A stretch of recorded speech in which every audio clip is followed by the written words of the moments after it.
The world has changed. Society in Britain has changed. You married a wild spirit. Trying to tame them is no use. This restlessness of yours, it has to be a thing of the past. The monarchy's too fragile. You keep telling me yourself. One more scandal, one more national embarrassment, and it would all be over. I know who I am. A woman for the modern age. Free to live, to love, and free to break away. Who's done more damage to the monarchy? Me with my willfulness, or you lot with your inhumanity? Britain has changed beyond recognition, and yet the monarchy continues its pre-war routines as though nothing has happened. What is it that you'd have me change? Everything. My love must be a kind of blind love. To do nothing is often the best course of action. I can't see anyone but you. But history was not made by those who did nothing. I think people have a right to know about their leaders, especially ones that can't be thrown out with free and fair elections. Are the stars out tonight?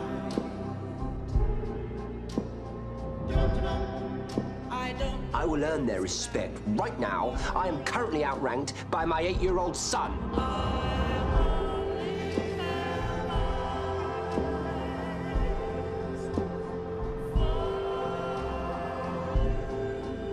There is no possibility of my forgiving you. The question is,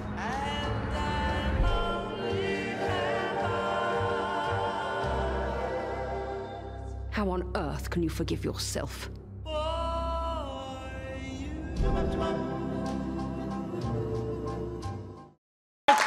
The Queen and the Prince returning for season 2, and the final season for the two of you, correct? Correct. Finito. What is that like? Would you just rather not put all of the sort of old age makeup on as this thing progresses, or?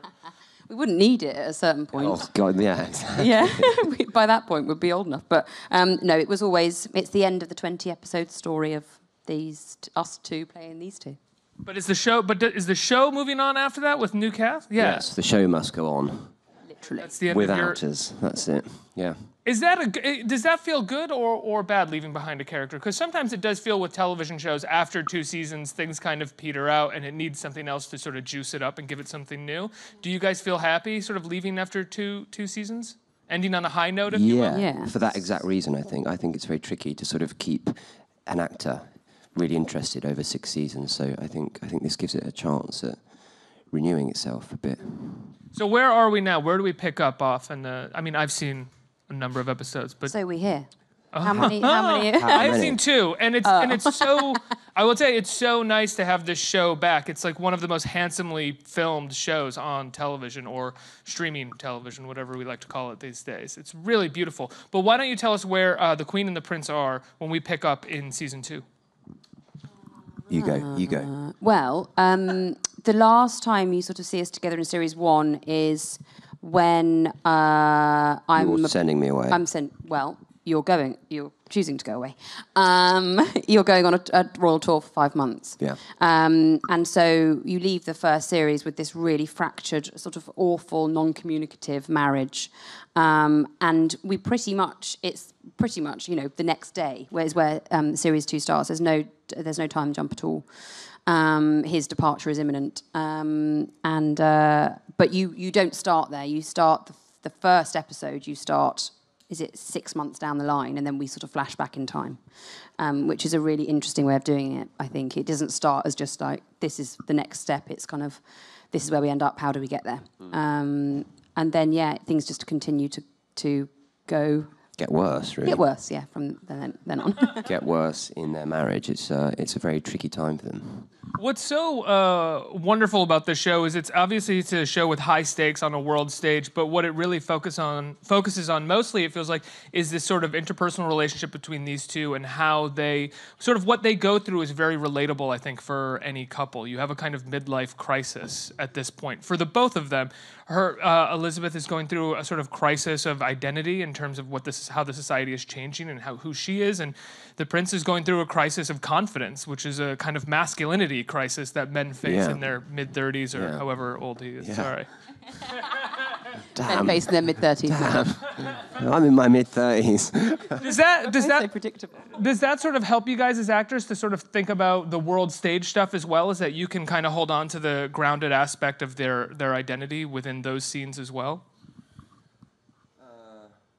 Yeah, I think weirdly that's the thing, that the difficulties they're having are sort of played out on a larger scale. The fact that Philip is feeling, I mean, I'm speaking for your character here, I'm really sorry about this. That's fine. Is feeling emasculated and vulnerable and doesn't really know where he stands anymore in relation to his wife. And then he gets sent away on a 5-month tour.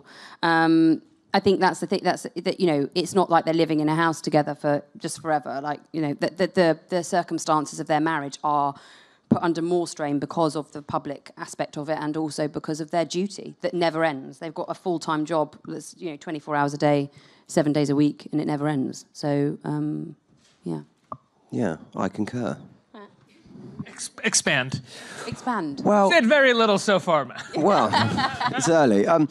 Well, no, you know, look, I think there's a kind of universal thing here as a man, really, that he's going through, which I really empathise with, which is his duty to his wife, his duty to his job, and his duty to himself as a man, which is really, and that's what makes him struggle with his own identity, because he goes, well, this doesn't feel right. This isn't what a man should do. This isn't what a man should be doing. And I think, you know, ultimately that makes his return quite difficult and quite painful, and you know, and also it's a very true kind of situation. You know, these things aren't easy when you're with someone for 10 years. You're always going to go through periods of pain and trouble and rocky roads, stormy weather. He's also sort of experiencing these 5 months away with a bit of a cad for a partner in crime, if you will. Yeah, with, you know, his best pal and a load of sailors, and, you know, when in Rome, do as the Romans do. And there's a bit of that, I think. And you know, also, I maintain he was sent, and he said, look, I don't want to go. You're just not going to let that go, It's a long time to be away from your wife. It's a long time to be away from your children. Yeah, but the interesting thing about that is that Elizabeth, if she was away for 5 months, she wouldn't even consider behave like she wouldn't. She'd just be like, well, I'm just there to do a job. He doesn't. I think that's the thing, is that I don't think that Philip his understanding of the duty and the role really comes until later on. Yeah. And the idea that this is a job and therefore it's not a personal thing. It's not. It's not. But that's the battle with his you know. Yeah, of course. Right, like most men, he takes it very personally. And he goes, so therefore I'm going to rebel. Yeah, and hurt you a lot. And hurt you and you know, and be a man and be sort of really defensive and not talk about my feelings. Yeah. All the things that I do. Men are the worst. Aren't they? So what was it like for the two of you to go into this season shooting so many things apart from each other? Awful. Yeah, I rather missed her. But then we had a lot of time together. Yeah, where we just argued. Yeah, we just argued in every single Only in the story, not in real life. No. But Matt went away to South Africa for kind of months on end. And the stuff in South Africa is beautiful. Yeah, so beautiful. Really, Thank you. Really incredibly made. Yeah, it's got great scale, hasn't it? Yeah. Great scale, yeah. And it's, you know, meant to be kind of Tonga and Papua New Guinea and Australia and all these really far-off places, but it was just South Africa. So you guys signed on for 2 seasons. Did you know what the second season arc was when you signed on? Was that already sort of fleshed out? Well, as you know, it was always going to be 2 series, like regardless of how well. 2 series. Sorry, seasons. Yeah. Seasons. Welcome to America. I'm English. I'm sorry. I don't know if that's come across. I prefer series personally, but yes. 2 seasons. And so so that was sort of a daunting thing in the sense that we were like, regardless of whether it went down well, we'd still be shooting the second season. Right. So even if the first season wasn't as much of a hit as it was, even if it was terrible and we were on its face, we'd still be there wheeling it out. Imagine filming as all the really bad reviews came in. out. Yeah. Literally walked into work going, "Oh God, were they all right? What did they say?" Oh God. So you were shooting the second season as the first started airing. Yeah. Yeah, we'd done kind of a month, 2 months. Claire flew off to the Globes and then spent like 2 days there, came back and came straight on set. Yeah, we were filming the entire time. Wow. So we did press for it and all that sort of stuff at the same time as doing it, which was really odd. It was really odd. Why is that? But just because you were, first of all, because of the way that the Netflix works, no one had seen anything. So we were doing press for it, and everyone was asking like questions about a show as if it was sort of a documentary, biopic, sort of like lauding the royal family kind of thing. They were like, okay, so what's it like to kind of do like just a show which is just, you know, a love letter to the royal family? And we're like, oh, we haven't. That's not what we've done. So that was really weird because no one had seen it. And then it came out, and then, you know, we were shooting and promoting and doing all that, which was amazing. But it was just an odd. It's just an odd. I've never had that experience before, because there's also kind of a self-aware, and Peter Morgan, you know, calls it a difficult second album.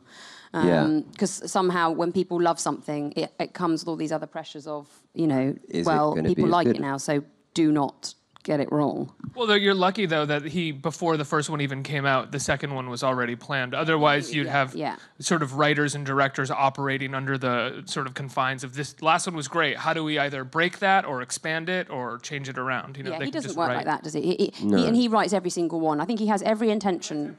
Every single one. He all has 10. And he has every intention of lightening his workload because everyone's like, come on, no one can do that. Like, it's a lot of work. And he's like, no, absolutely, I won't do it. I'm just going to write it. Like, he just can't. Yeah. He can't. He can't not. He can't not. He can't give up control.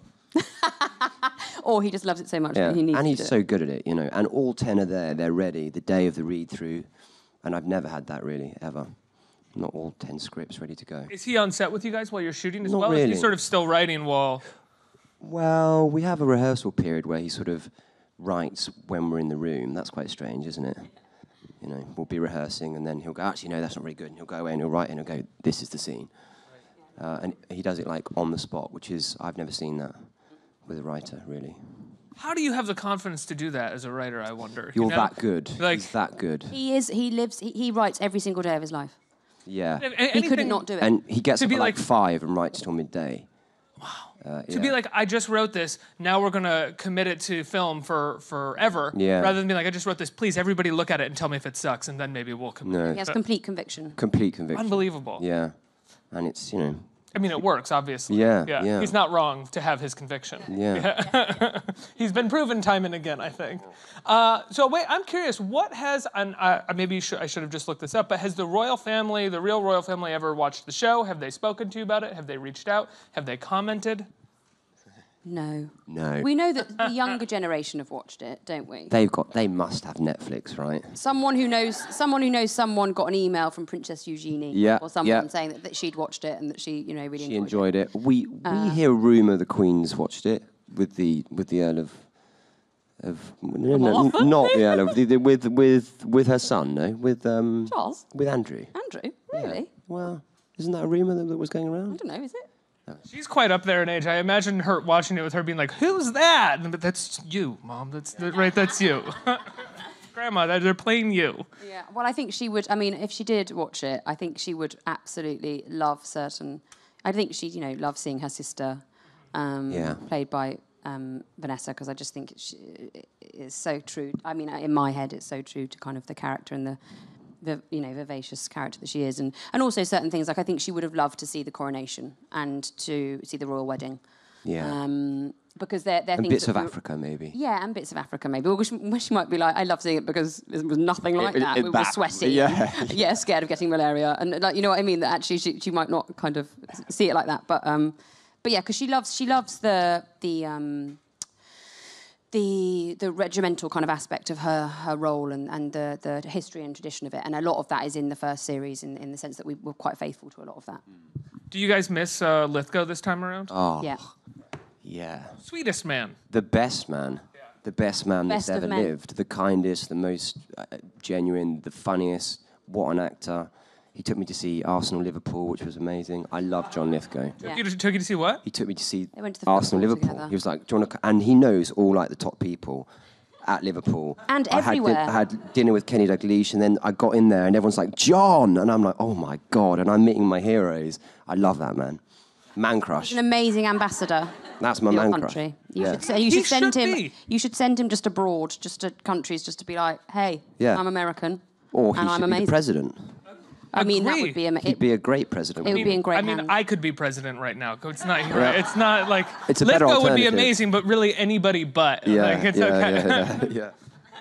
When we have a good president, use Lithgow as a barometer to take over. Like a benchmark. Yeah. Let's get some questions from our audience. Who has a question? Oh, right here. Hi. Since you guys did such a good job with these two historical figures, I was wondering if you could pick any other two to play, who would you pick? Well, that's a good question. Oh, would you do it together? That we'd Not have to play together at necessarily. the same time. Oh. I was going to say Anthony and Cleopatra. or Liz Can I and be Richard. Cleopatra? You can be Cleopatra. That would be hilarious, though, wouldn't it? Lord above. Okay. How far back? Well, I quite like to play Ted Hughes, who's a poet, because I just think that I look a bit like him. Which is doing me doing me a great service there. I'm being very kind to myself. But I know, and also I love his poetry, and he's got a really interesting story with Sylvia Plath, who you can you imagine? You'd be a really good Sylvia Plath. I'd be a terrible Sylvia Plath. Why? She was really young. I'm far too old to play Sylvia Plath. Oh, okay. Very American. Who do you want to play? Cleopatra? No, I don't know. I don't know. I've always sort of wanted, I mean, this isn't a historical person, but I've always wanted to play like a chimney sweep or a stowaway on a ship or something. Like just for fun. Possibly Just in a like musical. the Fiddler on the Roof of India? Oh my God, Fiddler on the Roof. I could do some dancing with a... Or Dick Van Dyke. I could just be Dick in Van Mary Dyke. Poppins. Yeah. Yeah. Great. They've just remade that though, haven't they? Yeah, that's taken. That's gone. Who's played him? Oh no, it's Move Forward. The story's Move Forward. Isn't it Ben Whishaw? No, he's playing the boy. In the yellow tie, yeah, he's playing the son. Is he? Yeah, yeah. Sorry, we're just talking amongst ourselves. Next question.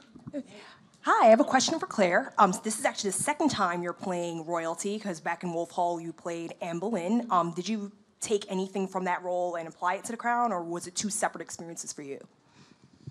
It was definitely two separate experiences, because I think with Wolf Hall, Anne Boleyn was entirely... it was odd playing a character that was entirely from someone else's point of view. I wasn't playing the full-rounded individual that had her own identity. I was playing her as Cromwell saw her, which was really weird. But no, not really. And also, it was very different. Like, she was very politically savvy, and she manipulated the political environment to her, the way she was. And also, she was incredibly... She could be incredibly cruel and... super cruel. Super cruel. And I think that Elizabeth just is a very genuinely good, down-to-earth, sweet person. Yeah, no, nothing. I've had two coronations, which is weird. So that was a bit... But that was just a bit surreal, because I was a bit like, someone's going to say this is ridiculous, that what this person has been... Coronated is not a word, is it? Crowned twice. Which one was best? I enjoyed my Anne Boleyn one because I could be like, yes, I'm becoming the queen. But in our one, I was like, oh, I'm becoming the queen. Like I wasn't, and I was enjoying it so much. So there were different experiences. Yeah. What are you guys going to miss most about not doing The Crown moving forward? Predictable. I mean, God. It will be Matt. Yes, Claire, probably, sadly. But... That's your only takeaway. I'm not going to let you go, so really I won't miss you. I don't know, what I'll miss is it's so well made, it's so well structured and thought out, and it was just kind of unexpected. I didn't expect to like Prince Philip so much. He was really, really fascinating guy. Yeah. How about you? It's very rare to be involved in something where you know that everybody is just purely doing it to make something really great. Yeah. And that all the intention of it is purely to make it believable and heartfelt, and and not be kind of just doing something for the sake of it or to make loads of money or anything like that. The only objective of the show was that how can we make this the best possible version of this story, and not try and be kind of salacious. Yeah. Or gratuitous with the work and the facts. Actually, it's based in fact, and I think there's something really extraordinary about that. I think we have time for one more question. Oh, hurrah. Hello. What was the most challenging part about playing such an iconic figure? And do you think that the script did history justice? Good double question. I think ourselves were probably the most challenging part, because you have to let Getting go. in the way, you mean? Yeah, you have to let go of it was like a stages thing as well. Like once we got the accent and got over the fact that the accent was slightly odd and disembodied and could be our friend. Yeah, the accent was our friend. Yeah, eventually. And then the physicality, and then the general just sort of lifestyle of these people. That was all well and good. And then you have to just get out of your head that you are the person who's playing the part. And believe yourself, I think, ultimately, because, the idea of saying to yourself, I'm playing the Queen or I'm playing Prince Philip is It was very really ridiculous, wasn't it? There was lots of where we'd be standing there going, what are we doing? Why are you dressed like that? Why am I dressed like this? Like, there was a lot of feeling ridiculous, I think. Isn't that acting all the time, though? Yeah, but it's more heightened when you're the Queen and Prince Philip, because you can't help but go, and then people start to treat you a bit like that, because it's weird. It's a strange thing. And you also kind of, if we're in a scene, only in the very beginning I'd be in a scene with Matt and I'd be like, oh, you're Prince Philip. This is odd. It's a weird thing to do that. And the other thing was about history. I think it did. Yeah, I think the show is based in fact, and I think actually it's a real, for me, lesson in the sort of history and culture and politics of the time. There's things that I thought I knew that I didn't know. Like what? Oh gosh, like a lot. There was a lot, about the history of the royal family, about their name, for instance. I didn't really know about the history of that, and just those things. And then obviously there's the kind of Peter Morgan's fictionalized take on those facts, which I think's quite interesting. What do you think? Well, I think you sort of what the history is. You can go on Wikipedia and look at all the dates and facts and figures, and great. But it's a personal history. That's the thing I think is really, you never have had the chance to just Peter's not saying this is what happened. He's saying, what do you think had happened? This is what I think happened and how these people may have felt. What do you reckon? And I think that's the amazing thing, is that you get a chance to look back at history and just sit and think for a bit about how people felt about it. And, because no one knows that they are making history. They're just living their lives. That's why, at the moment, everything's so terrifying, because you can see that it's going down in history. It literally is. This is what we are laying down to the world, that this is what we think and believe and feel. And so they don't know that at the time. They're just putting one foot in front of the other and hoping for the best.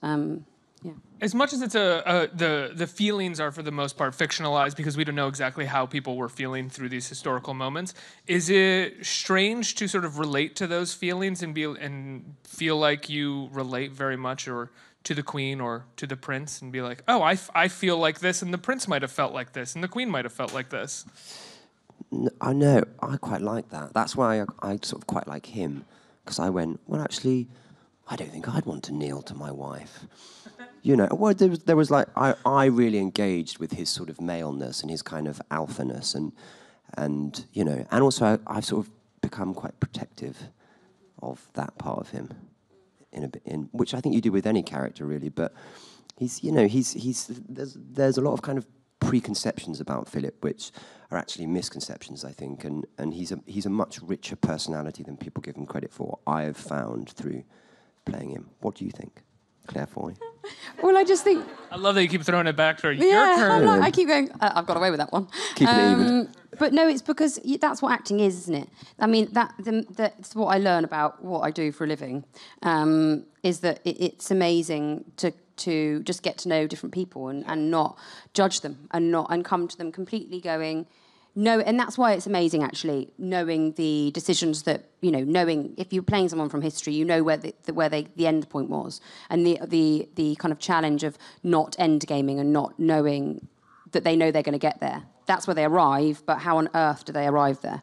And just, knowing, having to think through that process and going, God, well, I wouldn't do that. And I have that so often that, with the kneeling thing, for example, why doesn't she just articulate to him? Why isn't she able just to say to him, listen, this isn't about, she sort of refuses to say, you're really hurting me, and why can't you just do this for me? What's wrong with you? Why can't you just give this up for me? That they don't really have that conversation, and sort of missing those things out. But that says so much about the character. They're not able to articulate them. I think as an actor, you sort of always want your characters to be really emotionally articulate and able to sort of say what they're feeling all the time, because then you don't have to do any acting, really.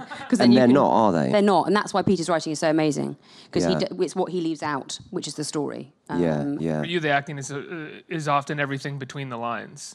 Yeah. What you see on the show, there's great pregnant pauses all the time in the conversations where it's like, oh, there's that insecurity that person's experiencing right now. Yeah, that's the thing, and that's what the audience sees. Is that that's what a writer friend of mine said, that's what writing is. Writing is what people don't say, and that is, it's not our job as actors to fill that in, but it's about, you see the character choose to take a different route, or you see them go, no, actually, I'm going to have a dig at you now, which I just think is, why these characters are imperfect and great. And we've never seen them like that, really, I think, which is great, because they're royalty. Yeah. They're always behaving. Yeah, and he's been really brave with that, I think, Peter. He's really, especially this season, it gets tough.